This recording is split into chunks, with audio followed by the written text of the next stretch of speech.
Hello.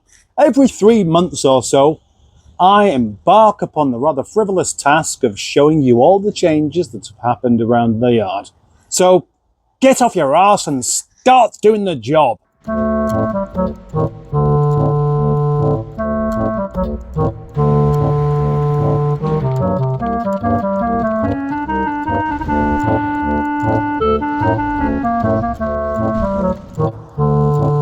Since the spring update, there have been a lot of things that have changed. Oh yes, mummies. Oh yes, indeed. But I'm not going to bother showing you things that haven't changed this time, because I'm fed up of telling you the same thing over and over again when I could be just keeping the video. I don't want to make the video long just for the sake of it. So today, I'm not even going to mention this Land Rover or these two rather sad cars down here, because there is nothing to report.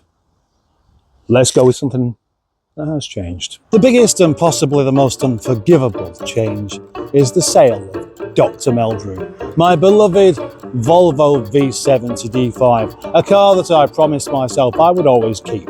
But situations happen and things have to change, so I sold it. Like that. It was such an easy car to sell.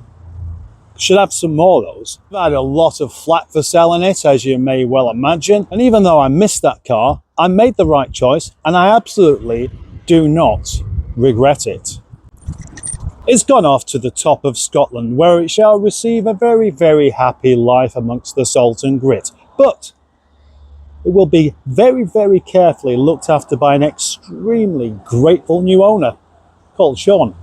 The sale of this car enabled me to pay a 4 weeks rent and my rather exuberant car insurance. I had a little bit left over to possibly buy a few things before it all disappeared. But it doesn't stop there, because a replacement soon came along from my friend Alan of Al's Detailing, who has been the most wonderfully kind chap. I'll show you more about that quite soon, but I am indebted to this man and I will always, always be happy to endorse his detailing business.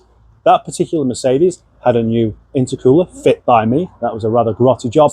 And it was the opportunity for me to start up this idea of a trading up experience. It's a good enough car, but it didn't float my boat. It didn't butter my sandwich. It didn't tickle my armpits. It didn't frivolize my fantasies. Any more? I could think of a load, actually. When I had that Volvo, I just wanted to talk about it all the time. I wanted to show my appreciation of what Volvo actually did for a family car. But it's gone now, so it seems a bit pointless. I think it's fair to say that I've got a habit of just taking on too many projects. It's just so tempting. People send me links to things all the time. A series of non-pushy associates, which in actual fact can sometimes not be particularly helpful. You leave me to do things in my own time and you'll discover that my own time is a very, very long time, and it can only lead to disappointment. And so the blurry TF down there has to go, and go it will do, in exchange for the money to pay it off. I'm expecting that might happen quite soon. What kind of a man takes on a Rover 25 like this and calls it Voivod? Me. Yes, me. The opportunity was there for this car to simply sell it on. But since then, the head gasket has failed on it and the MOT ran out.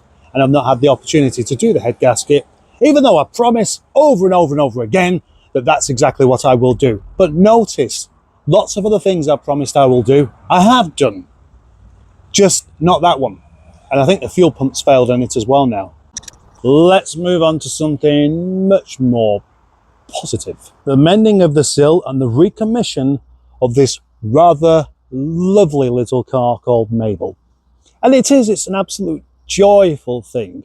It's been one of my favourite ever Rovers. It just has something about it that just makes me feel all warm and fuzzy inside, like an inverted squirrel. It's wonderful to drive. That Hawaiian blue is such a nice colour, and it just does the job every time. You turn the key, it goes on. You drive it and it goes whichever direction you point it. Although it did have a couple of issues I had to sort out. One being the welding, of course, which I've done a good enough job for it to pass its MOT. The power steering leak, I've fixed that. It also wasn't charging its own battery, and that just turned out to be one of the connectors not done up properly. Besides a slightly juddery clutch, this car, it's just fantastic. I now feel it's really worthy of doing a couple of little cosmetic things, like dealing with that just there. And there's a bit just on the roof. And the roof needs relacquering, and the boot lid needs relacquering, and the near side rear arch needs cutting out and rewelding properly and not making a right hashy shitty job of it. But there's no rush, because I will simply use this car this month and then take it back off the road, and at that point, you never know, I might get something done on it. But there's nothing exactly desperate for it. There's nothing desperate. Just works. Works better than I do. Hidden away underneath the shadows of the trees, the recovery truck called Not Transit Face. Some progress with this. I charged the battery. Will it start?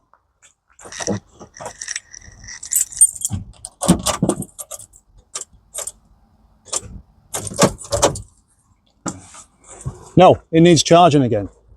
Charging the battery isn't really what I was talking about. What I am talking about is this.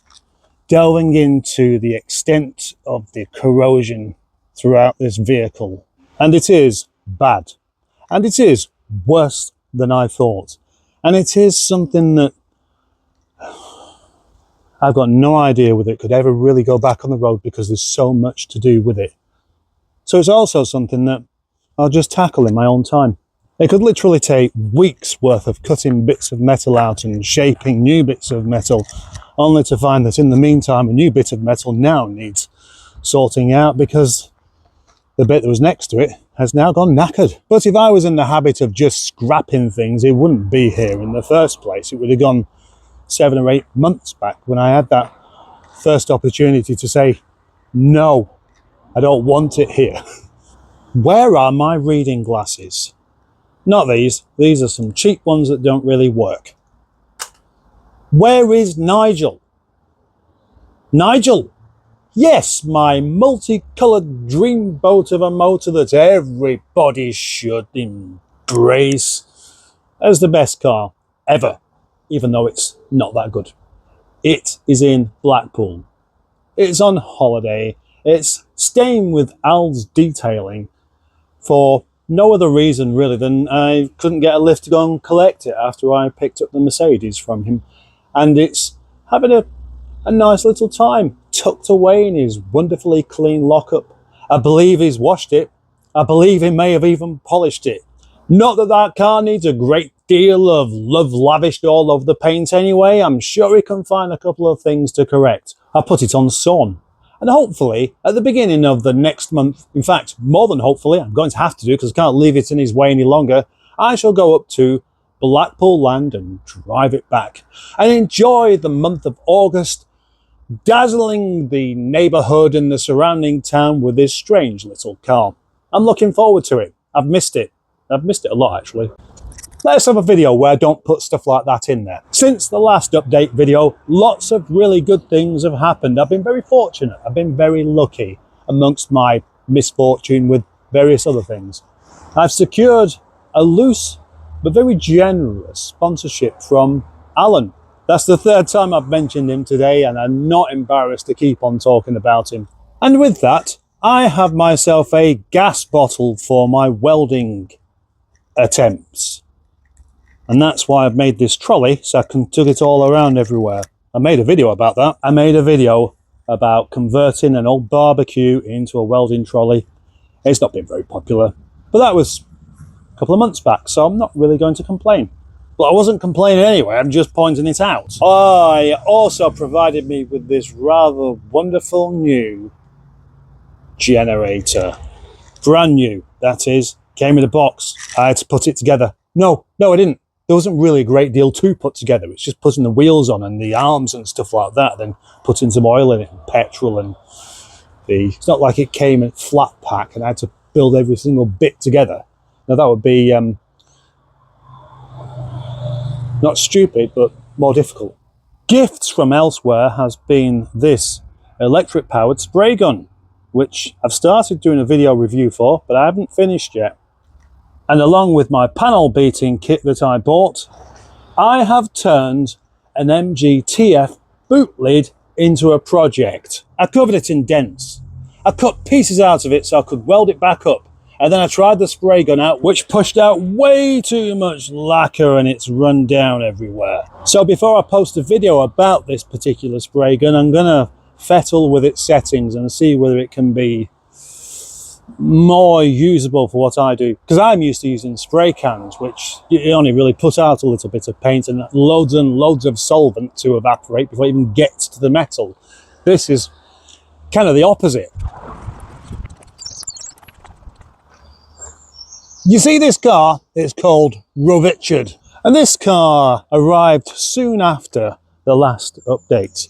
It is a 416 GSI. It's been lowered, unfortunately, but it's mostly good. There are just a few little things to attend to. A couple I've already started. However, in the spirit of me taking on too many things anyway, I'm going to let it go as it is, I think. And this isn't a suggestion. My friend, Fix It Carl, really wants this car. That was never going to be an option. This car was going to be for me because of how old it is. It's a K-Reg, it's 34 years old, and I really, really want a proper old car. And it suits me. I love the old red Rover. I really do. I like the fact that it's red. I like the fact that the lacquer's peeling. And I love the interior. The lacquer peel and the bits of bad paintwork everywhere reflects its age. So that's all good as far as I'm concerned. But there's never been a more comfortable place to sit than an R8. How could I resist? Well, there's just one thing getting in the way of this. And that is my latest acquisition, which is on the fence of whether that's being kept or not, because I've only got it, really, because of a swap that I offered up for that Mercedes that I didn't really have any love for. I have only just posted a review of my latest acquisition, which I've called Tony, the Rover 827 SI. This is a car that I absolutely find amazing. It's such a head turner, it's such a rare motor, and the idea is to trade it straight away for another car, something that I deem as being more valuable. But I'm struggling with the idea of parting with it. You know, you don't do trading up with wives, do you? Well, I suppose it's seen as kind of somewhat immoral. But cars, it's fine. You can love a car as much as you like and you can get rid of it or even scrap it at your own free will and nobody bats an eyelid or cares. There are somewhere between 15 and 20 Mark 1 Rover 800s left on the UK roads. That makes it such a rare car. Oh yeah, Dr. Crane, still in the same place, still broken. So I'm using the zoom here because I can't even be bothered to walk over to it. Brought back from the dead, even though it wasn't technically alive in the first place, is Simon Sentinel. I made a video about this as well, but I just haven't posted it public. And he's now about 8 foot tall and hiding behind the fence. But you can't see him that well. Yep, that's a wig. This is a Range Rover Sport, and it's no longer in the yard. Next. And now it's time for the beard news. It's come to that time of month where I have to get rid of some of it to stop me from looking like a homeless person. I keep thinking that I simply must have missed something because this video feels like I've not done very much in it. But then I remember the 3 vehicles that I just simply refuse to talk about today because I've done enough talking about them and nothing's happened. Instead, I'm going to mention that my wife has naturally red hair. But because she's cracking on a little bit now, it's starting to fade. She's not going grey, but just the gingeriness is becoming less and less vivid. And she doesn't like that. So she buys this hair dye to make it back the same colour that it used to be. And today, there's a little bit left in the bath that dripped off, and I've scooped it up and stuck it in my hair just for a laugh. I can do what the bloody hell I like. Nobody can tell me that I can't have a spot of ginger hair. I just wasn't expecting it would turn out pink.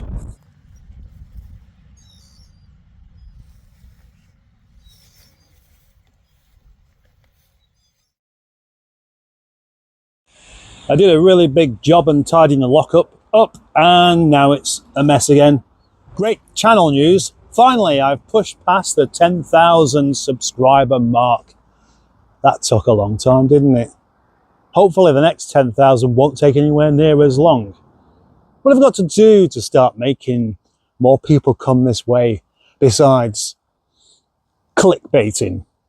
I've changed my thumbnails somewhat recently to be more aligned with the kind of things that get watched. But I've got to be careful not to turn it into something that's just a joke and that is completely irrelevant. Well, not that careful, because I'm never going to do that.